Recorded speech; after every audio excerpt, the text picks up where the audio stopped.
Јас сум Елвира Мустафа, ние не сме од организација, ние сме граѓански активисти кои се дигна поради тоа што се случуваше сево на територија на Република Македонија со отровите.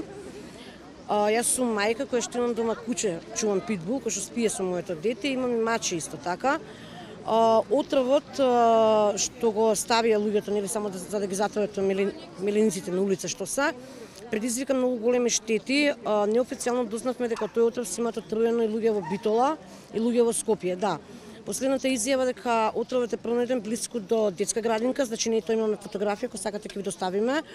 Значи имаме извештаи од мајки кои што се шетаат со децата по паркови, кои што може да посведочат дека таму има најдено отрови. Тоа е се сликано, имаме евиденција, така да пуснам протестот, ако сакате ќе размениме контакти и ќе ви дадам дополнителни информации. Што барате вие од надлежните?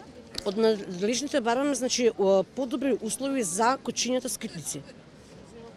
Исто така бараме да има стерилизација на кучињата, да не се купуваат, многу се купуваат кучиња, значи нека почне се вдомуваат кучињата и бараме подобри услови за вовардариште и да го ослободиме ротвајлерот кој што е невино затворен во вардариште. Да. Од друга страна прочитавме нели забрана за продажба на отрови? Да, забрана за продажба на отрови, да, тоа е многу најважно.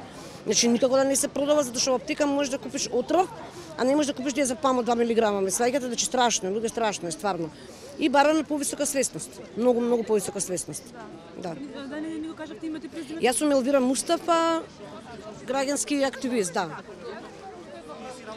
Споменавте дека ротвајлерот што е во вардариште не е тој. Зошто мислите? Затоа што има многу големи очигледности дека не е тој. Значи вака, ротвајлер што е притворен, речам така, е женка која што има само 6 месеци. Ротвајлерот кој што нападна е машко, кој што е спремено за борби и кој што се знае во чија надлежност е, значи се знае името на човекот, на газата на ротвајлерот. И ако малце подлабоко прочешлате, ќе видите дека тоа е вистина.